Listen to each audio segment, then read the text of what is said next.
Before I say anything else today, before we jump into this episode, I need to talk to you directly for a moment. Not as a host, not as a coach or a leadership trainer, or any of the other roles I occupy in my professional life. Just as a person talking to another person.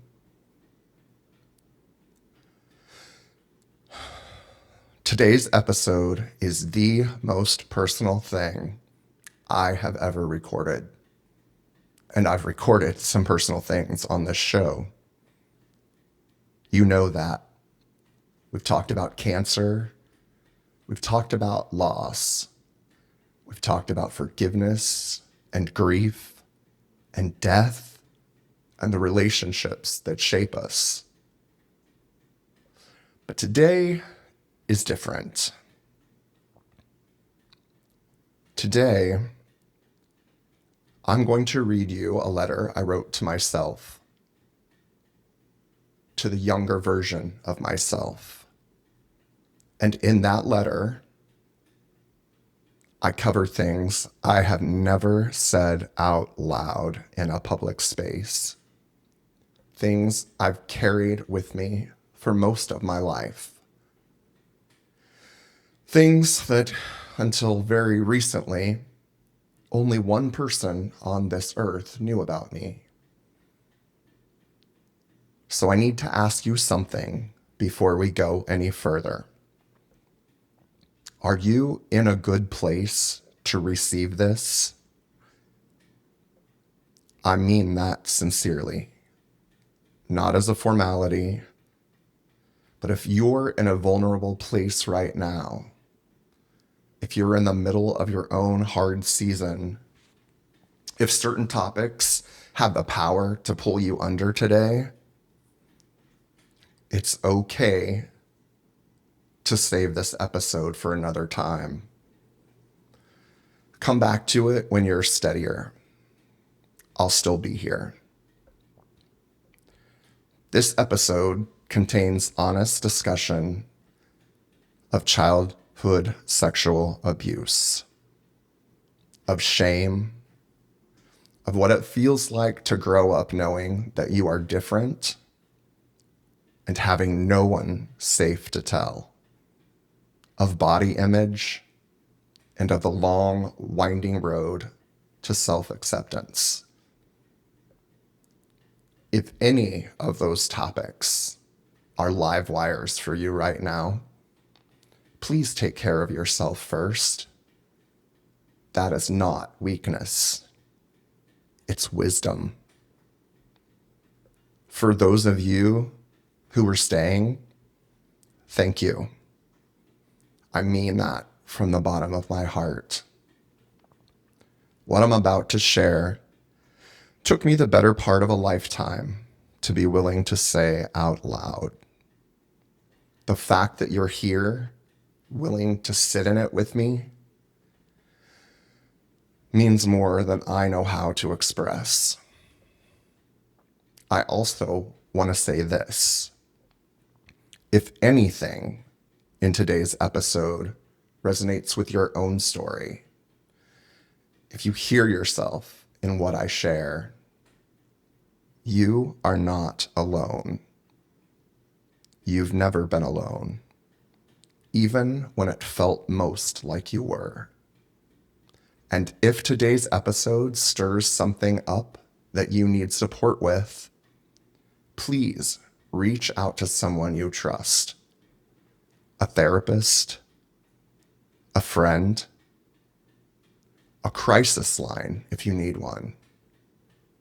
Your story matters. Your healing matters. Before we begin, I want to share a phone number for anyone who might need to seek assistance regarding childhood sexual abuse. 1-800-656-HOPE, or text HOPE to 64673. 1-800-656-HOPE or text HOPE to 64673. I'll repeat those at the end of the podcast as well. I'm Kris Saim. This is Dying Out Loud. And today, for the first time,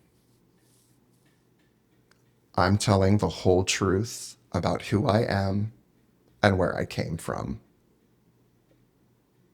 This one is for every person who ever felt like the truest version of themselves had to stay hidden. This one is for you. I want to start out by telling you how this letter came to exist.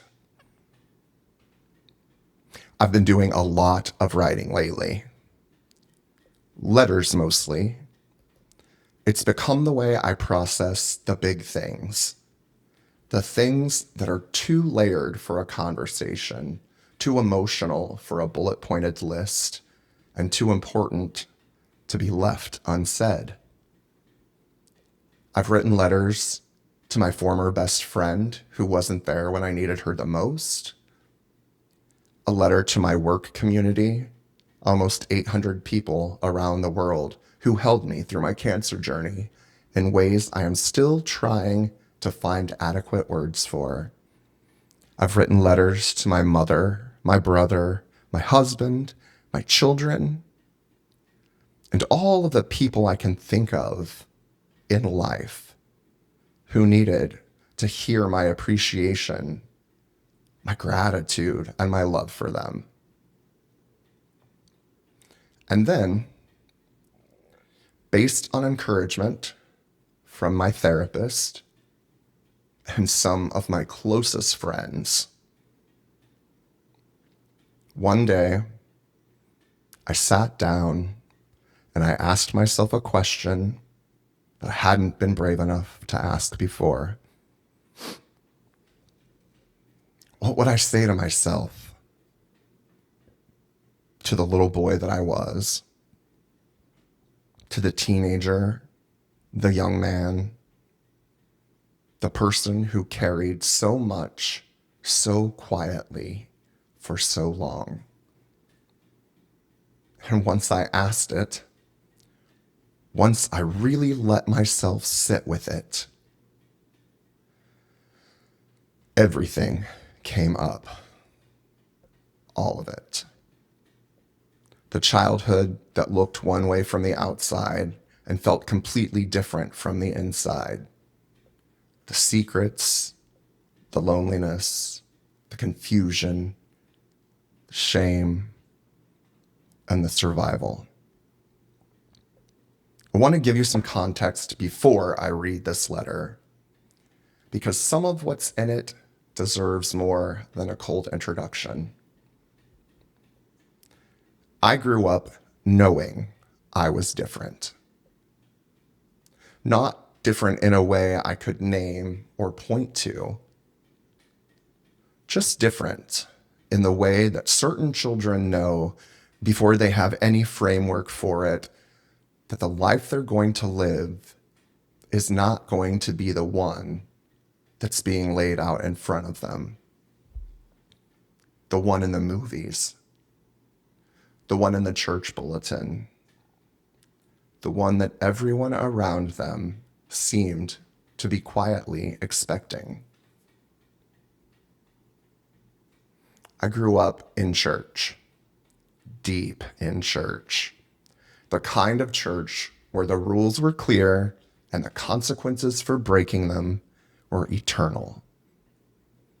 And I sat in those Sunday school classrooms and pews Sunday after Sunday, absorbing the message that the thing I was, the thing I couldn't help being, was not just wrong. It was damned. Can you imagine being a child and believing that about yourself? Not that you had done something wrong, but that you were something wrong. I carried that for more than 3 decades. I also carried something else. Something I have told exactly one person in my entire life. And that person is my husband. I'm going to speak about it today with as much honesty and as much care as I can, because I believe that silence is where shame lives. And I have given this particular shame enough of my life.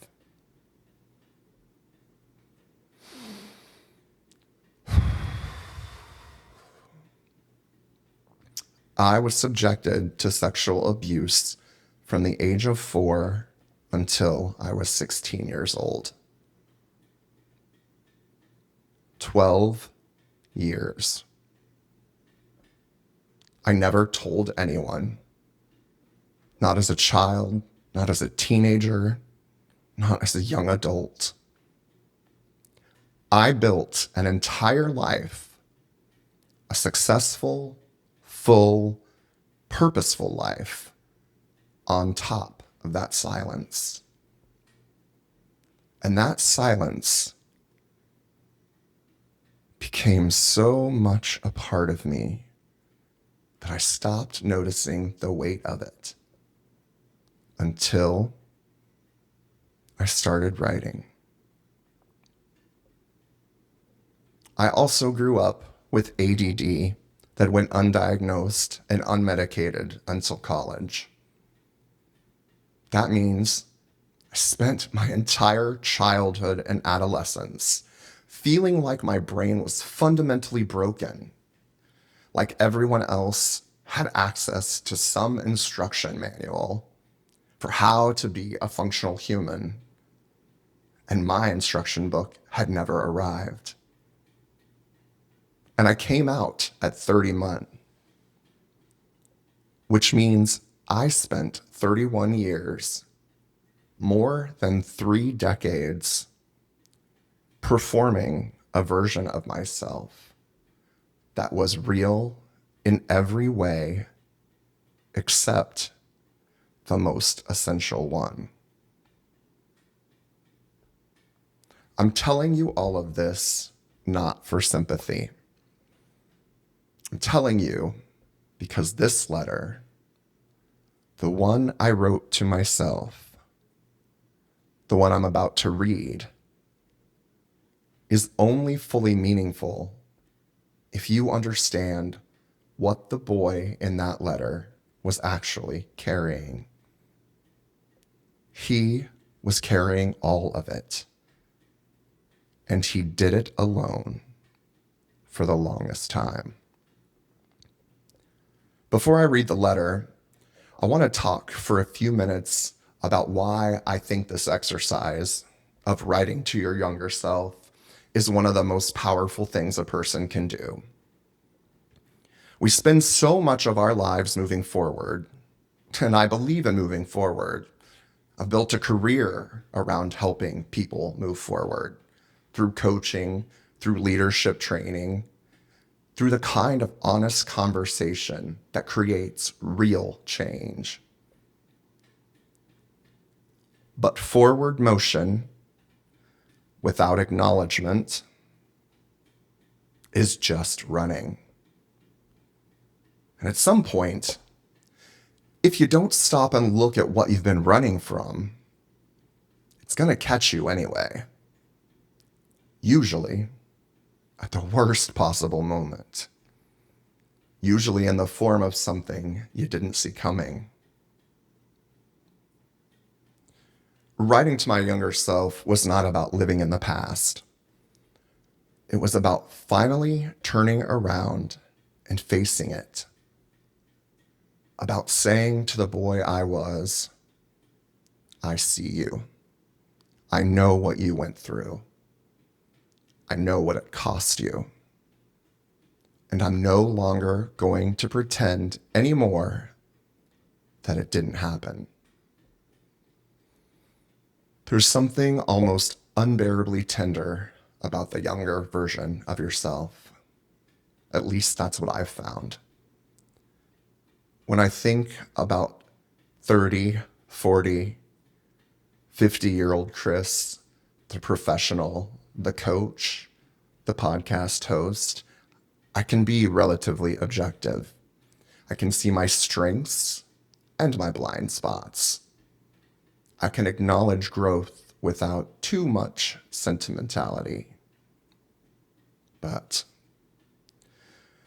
when I think about 4-year-old Kris, 10-year-old Kris, the teenager sitting in a church pew, terrified that God could see exactly who he was, something in my chest cracks open. Because that kid deserved better. He deserved to be protected. He deserved to be seen and held and told the truth. That he was not wrong, not broken, not damned. That the difference he felt was not a flaw to be corrected, but a gift to be understood. Nobody told him that. So I'm telling him now. I think a lot of us are carrying younger versions of ourselves that have never been properly tended to, never been acknowledged. We've moved on, or we've told ourselves we've moved on. But somewhere inside, that child is still waiting, still hoping that somebody will eventually turn around and say, I know what happened. I'm sorry it happened. And you are worth more than what you got. That's what this letter is. And I wonder, as I read it today, how many of you have a letter of your own that hasn't been written? Maybe today is the day that you start. Maybe listening to this, sitting with your own history while I sit with mine, is the beginning of something. I hope so. That's why I'm doing this. There's a version of this episode I could have made that was safer, more produced, more distant, where I talked about my childhood rather than talking to the child I was. But that's not what this show is. Dying Out Loud has always been about the thing underneath the thing, the truth beneath the performance, the real conversation that doesn't happen at dinner parties or in professional settings or anywhere that requires us to have it together. This is as underneath as I have ever gone. And I'm going to ask you to come with me. I'm going to read the letter now, and I want to tell you how to listen to it. Don't try to fix anything while you hear it. Don't analyze it. Don't compare it to your own story or evaluate whether your experiences were harder or easier or different. Just listen.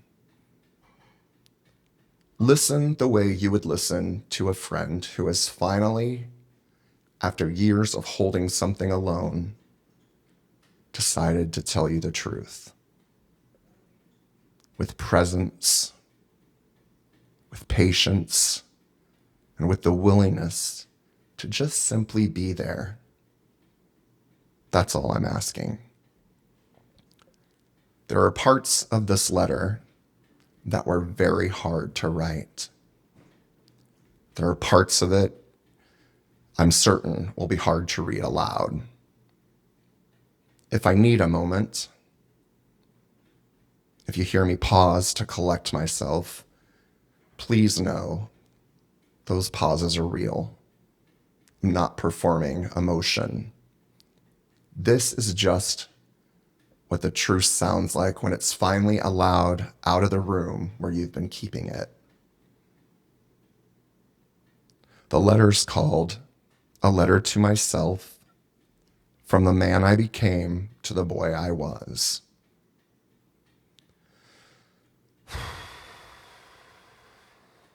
Here we go. I've written letters to other people, but this one is different. This one is to you, Kris, the younger you, the one who carried things no child should ever have to carry. In a silence so complete, it must have felt like the world itself had agreed to look away. I see you. I've always seen you. And I need you to know all of it. Every tender and terrifying piece of it. It was never your fault. Not one single day of it.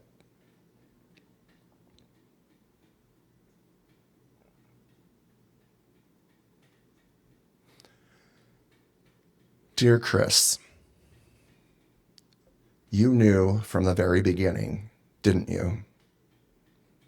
Before you had language for it, before you understood what the feeling meant or where it would lead, you just knew that something about you was different. And you looked around at the other kids, at your family, and at the world being reflected back at you from every screen and pulpit and classroom. And you didn't see yourself anywhere. That kind of invisibility is its own particular loneliness. Not the loneliness of being alone in a room, the loneliness of being surrounded by people and still feeling like you exist on the other side of a glass wall, present and watching, but somehow never quite in it. You were so young to carry that, and you carried it alone. I wish I could have sat with you in that. I wish I could have found you in one of those quiet moments when the difference felt too heavy and just whispered to you, I know. I see it too. And it's not a flaw. It is literally the whole point of you.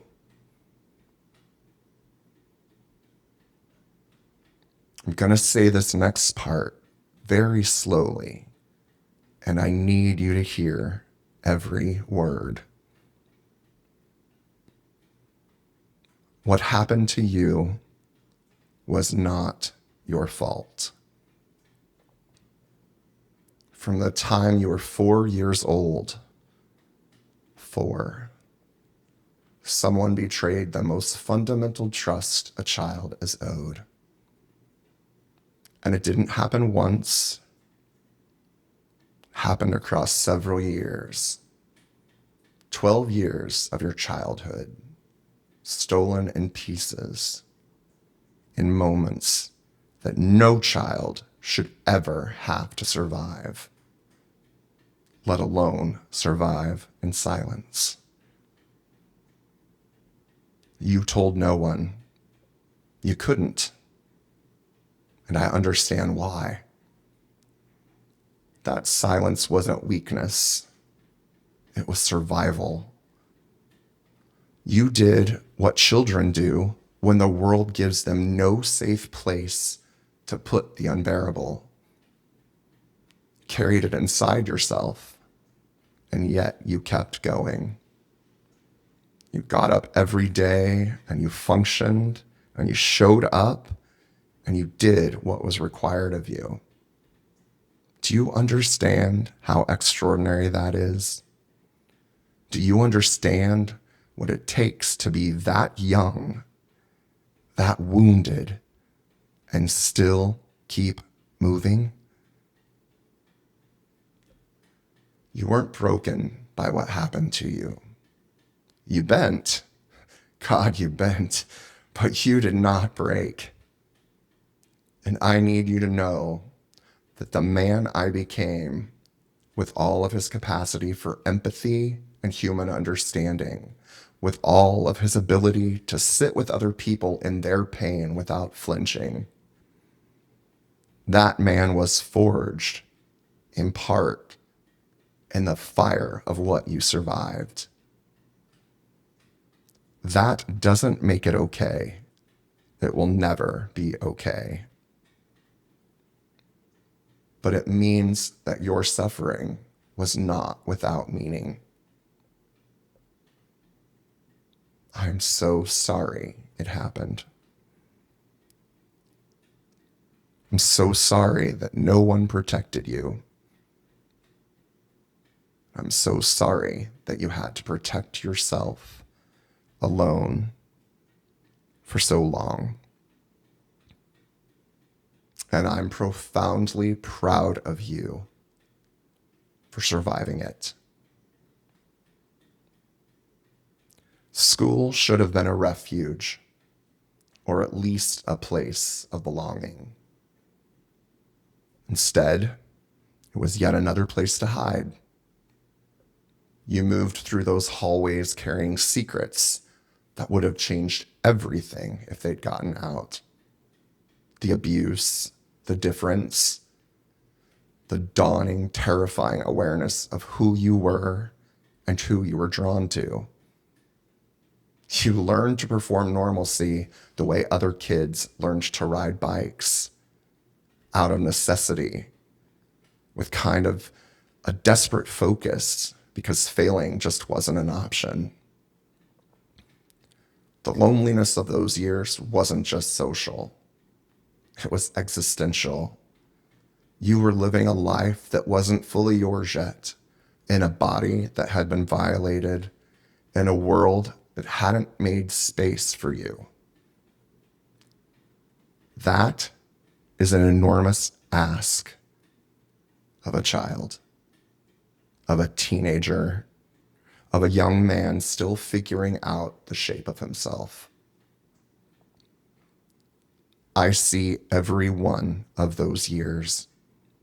I see what they cost you. You grew up being told in the most sacred spaces you know that who you were was an abomination. You were a child sitting in a church, listening to someone speak with absolute authority about the nature of God and the nature of sin, and hearing beneath every word a verdict about your own soul. Not what you had done, but who you were. That terror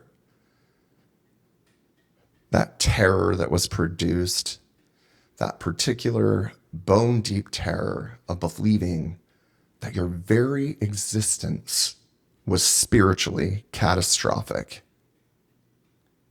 I don't think people who haven't lived it can fully understand it.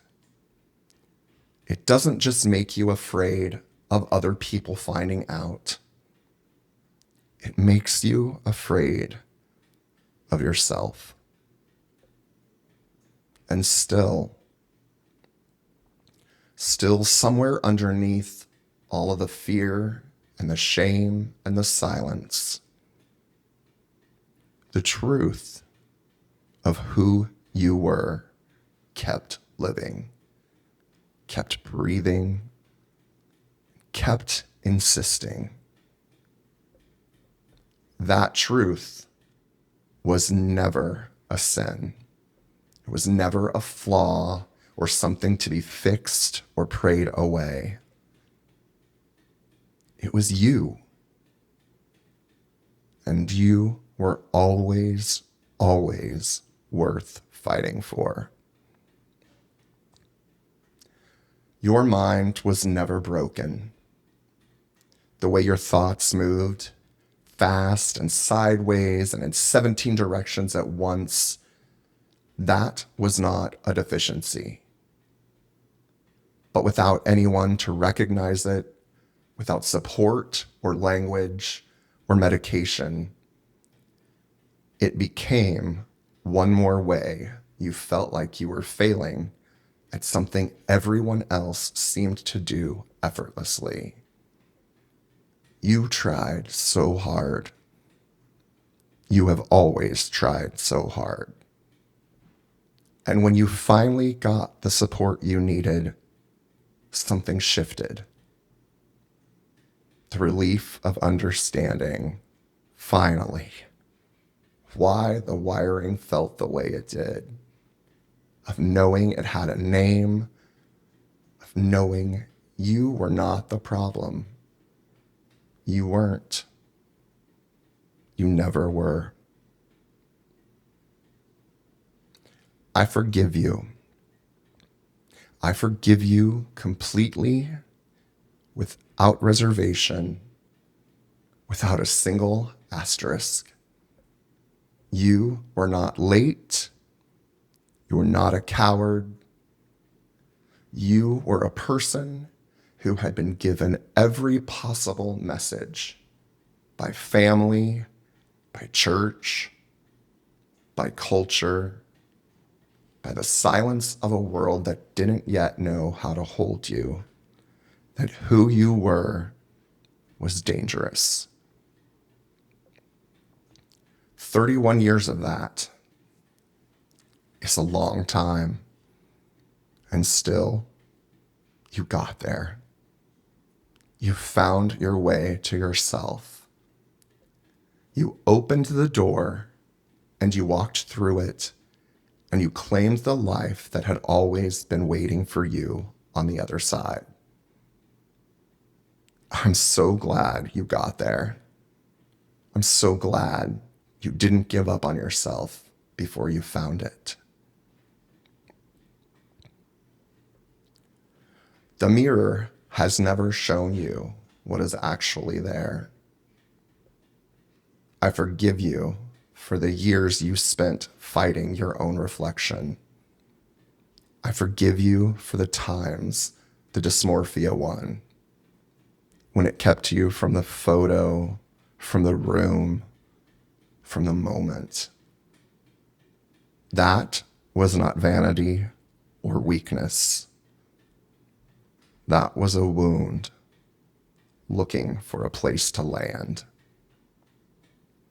Your body has carried you through years of cancer treatments, chemo, and radiation, and still today, it shows up for you.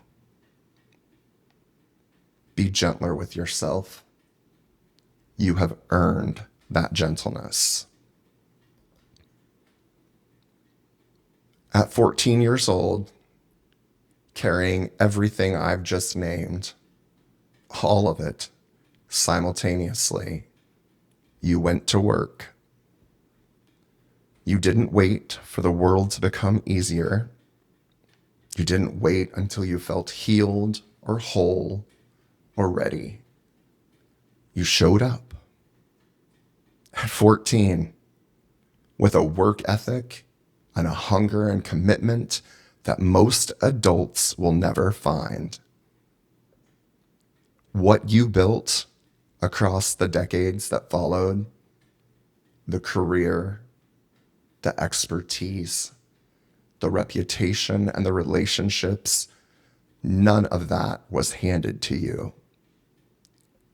You built it in the margins of a life that was also full of pain. You built it while hiding, while healing, while fighting a disease that most people don't survive. And you built it anyway. Thank you for that. Thank you for not giving up on the possibility of a meaningful life, even when meaningful felt so far away. If I could go back, if I could find you at 4, at 9, at 14, 22, or 30, I would hold you. I would find you in the silence, and I would hold you, and I would say, you are not what was done to you. You are not the secret you are keeping.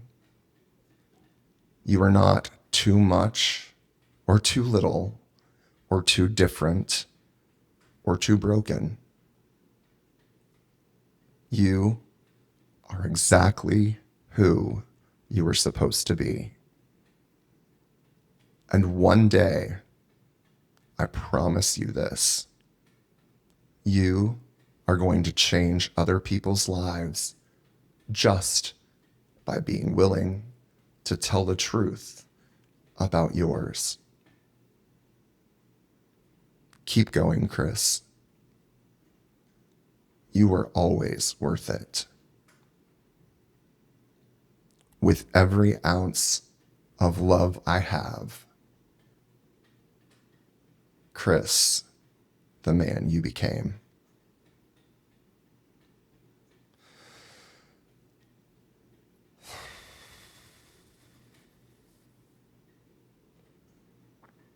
I need a moment. And I'm going to take it right here with you.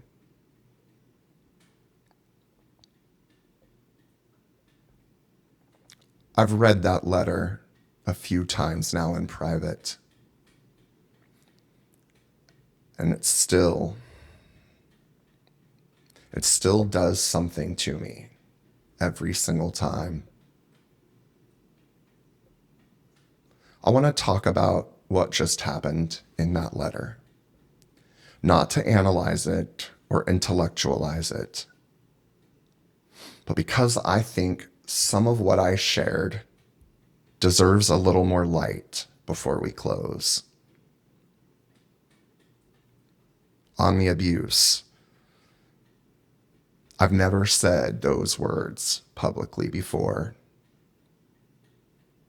Never told that story in a space where anyone other than my husband could hear it.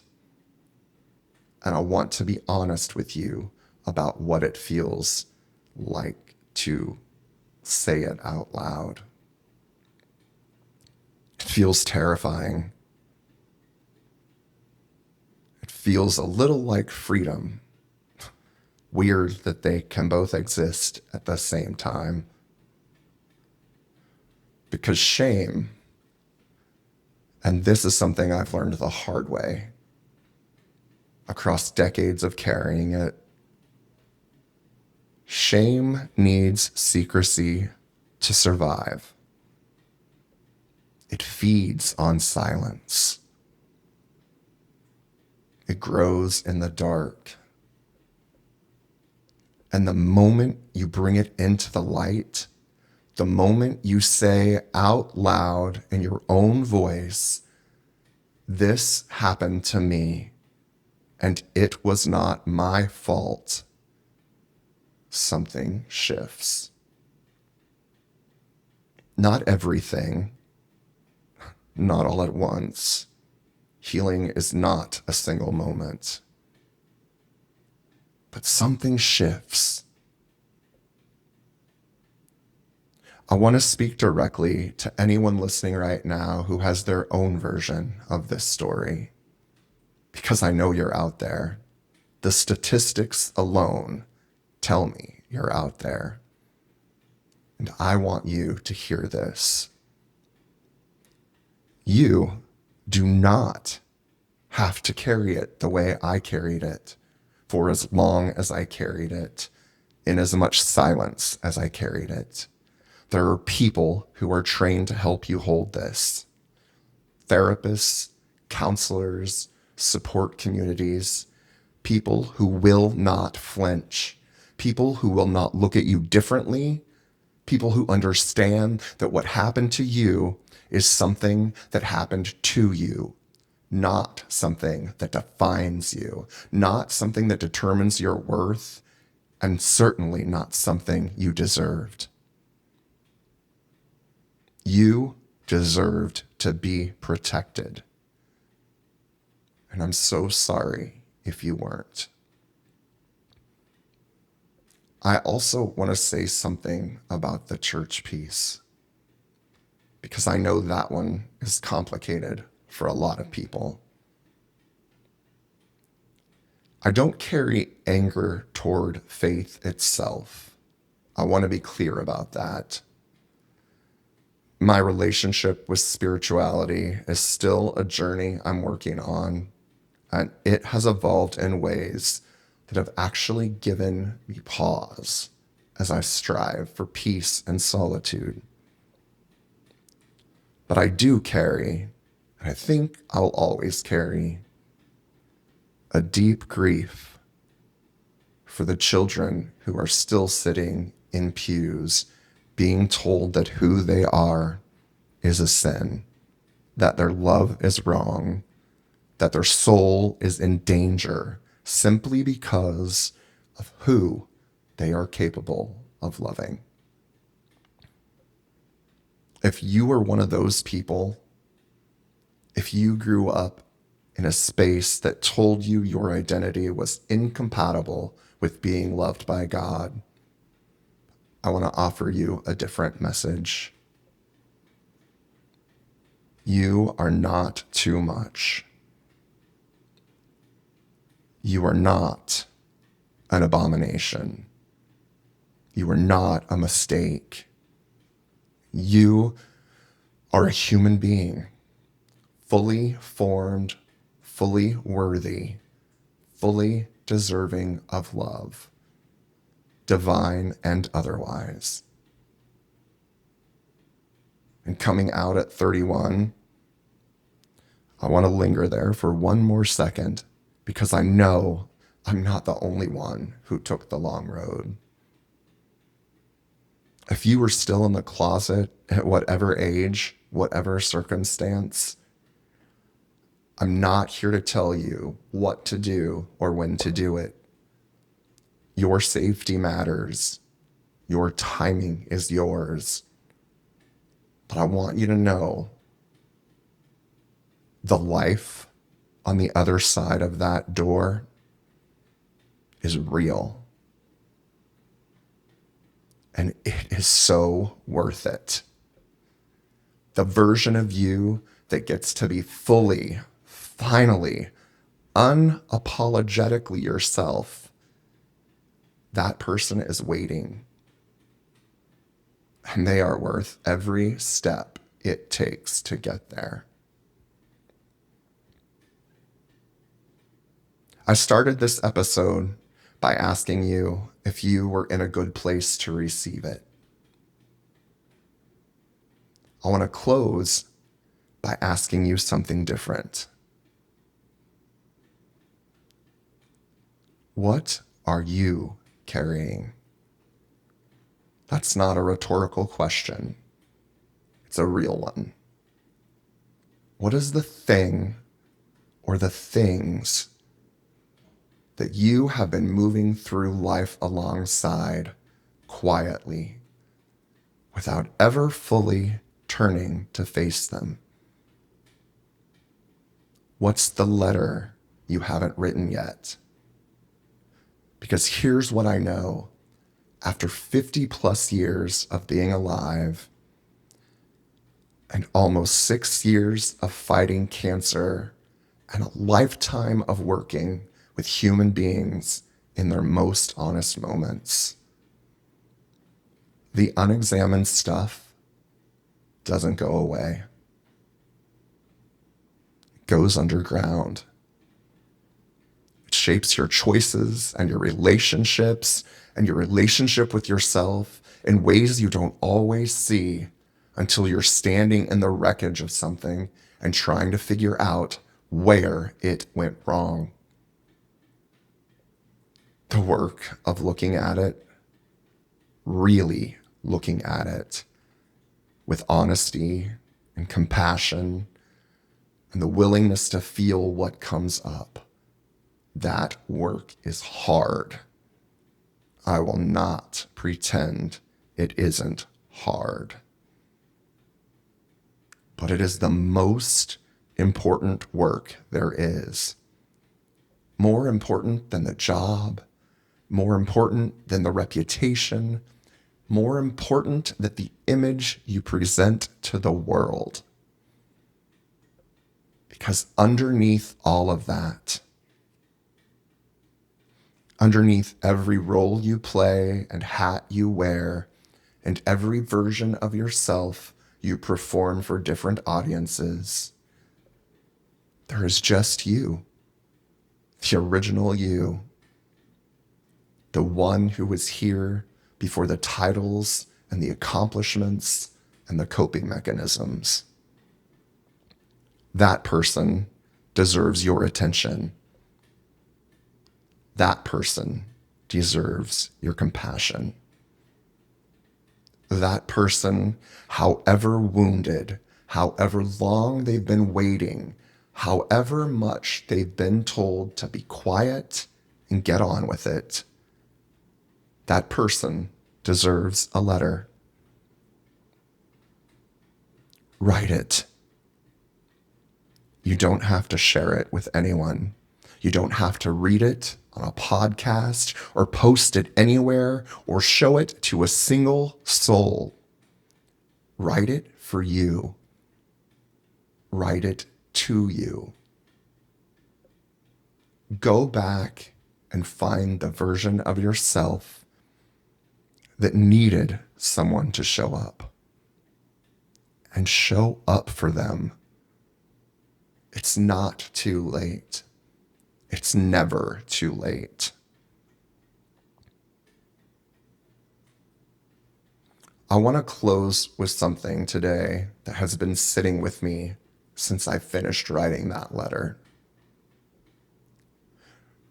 Resilience is one of those words we use a lot. Put it on posters and in leadership frameworks and in the kind of inspirational content that lives on LinkedIn. And I understand why.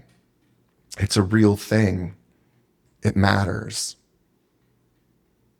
But I want to reframe it slightly based on my own experience. Resilience is not the absence of damage. Resilience is what happens when a person who has been genuinely, significantly damaged by circumstances, by other people, by the systems that failed them, decides, sometimes consciously and sometimes just instinctively, to keep going anyway. That is what I did. Not because I was unusually strong or specially equipped, but because somewhere in me, underneath all of the silence and the shame and the performance, there was a thread of something that refused to be extinguished. I don't know what to call it. Stubbornness, maybe. Hope. The 14-year-old who went to work and decided he was going to build something. Whatever it was, it held. Thankfully, it held.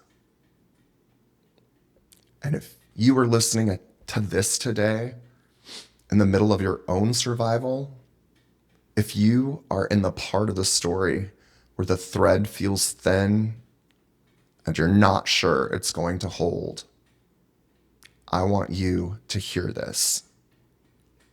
It can hold.